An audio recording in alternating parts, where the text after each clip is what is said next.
Hi everybody, this is Peter here. I hope you're all having an amazing day. I've been shooting at a local nature reserve for a couple of hours and I have stumbled upon a number of gorgeous orb-weaver species, and I wanted to dedicate this video to these amazing little subjects. Before jumping to the images, I just wanted to briefly talk about the setup. I've been using the Canon ATD with the Canon 100mm macro lens, and I also have the Nisi58mm close-up lens and the Raynox DCR-250 snap-on lens attached. For the majority of my subjects, I decided to remove the DCR-250 because they were rather large and I didn't need the maximum magnification of about 3x. For lighting, I used the Canon EF2 RT speed light, and I also had a reflector and a diffuser kit from Crafty Bells. If you want to learn about my gear in detail, then I will leave links to all the relevant videos in the description, so feel free to check those out as well. Alright, let's have a look at those images now. Let's start with one of the smallest specimens I captured in this series. This tiny orange-colored typical orb-weaver was resting on the branch of a small sapling and was quite timid. I couldn't take a higher magnification shot or create a deeper stack because every time I got close enough, it moved to the other side of the branch and wasn't facing me. This next specimen is an eastern bush orb-weaver, and you can see that it was hanging onto a dark, semi-digested blob, most likely a tiny fly. As I was shooting into the light and had to expose for the body of this tiny arachnid, most of the spider web is invisible, with a tiny section still catching some backlighting on the right side. This beautiful specimen has very intricate symmetrical patterns on its abdomen, which always catches my eye. Our third subject belongs to the genus Plebs as well. I really love the coloration of this specimen. Those gorgeous earthy tones of orange, brown and yellow look absolutely amazing. In this first, lower magnification shot, you can see that it was finishing the construction of its wheel-shaped web with a clearly visible stabilimentum in the center. The function of this web decoration is still up to debate, but its most likely function is to signal or warn birds and prevent damage from accidental fly-through.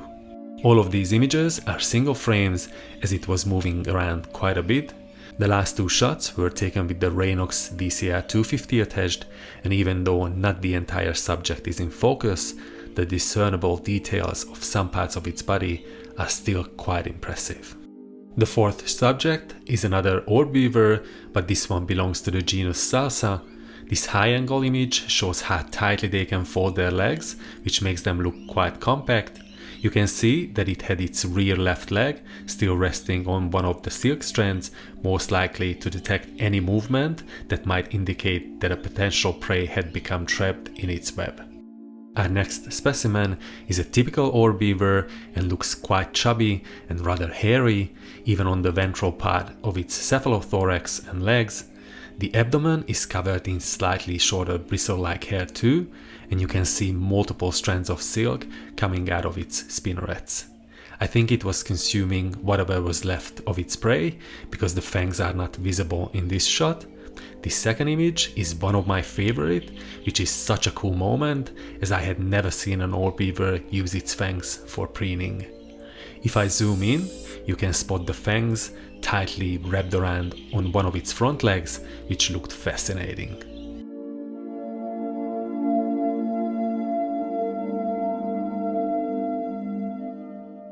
The following subject is another typical orb-weaver, not sure of the exact species. This first image shows a little more of its environment, and you can see how large the abdomen is compared to the cephalothorax, which is the fused head and thorax of spiders. These couple of images were captured early morning, with the tiny water droplets of morning dew decorating the leaf that it was resting on. Most spiders have 8 eyes, but some have fewer, just like this one, which has 6, most of them front-facing. Our second last specimen belongs to the genus Salsa as well. It was rather active and was putting on some really acrobatic moves.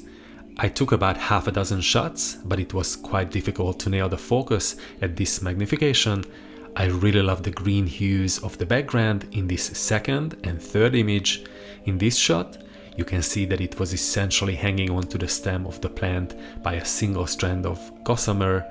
In this very last image, where it was hanging upside down, you can see a little ball of silk that it had spun.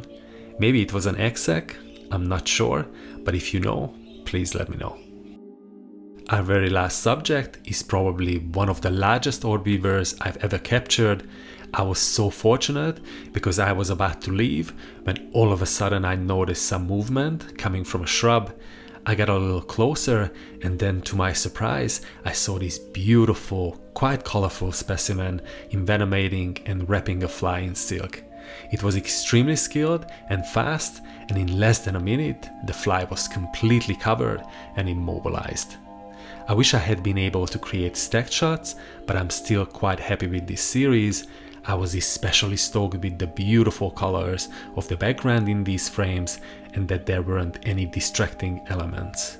In this second shot, you can also see those interesting protuberances called tubercles on the front part of its abdomen. They are dark red in color in this specimen. Those fangs also look quite impressive on the chelicerae. This third image is quite interesting because of the position of its legs.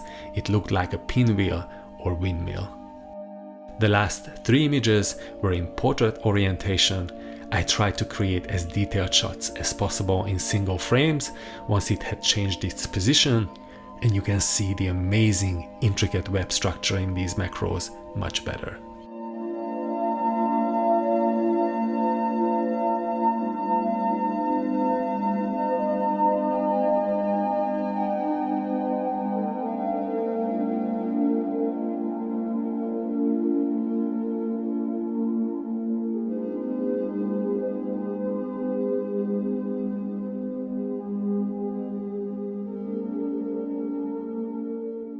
Alright, this is it for today. I hope you enjoyed this little compilation that I put together. Let me know in the comments below which image, which subject was your favorite. Also, if you're new to the channel, don't forget to subscribe. Thanks again, and catch you all very soon in the next one.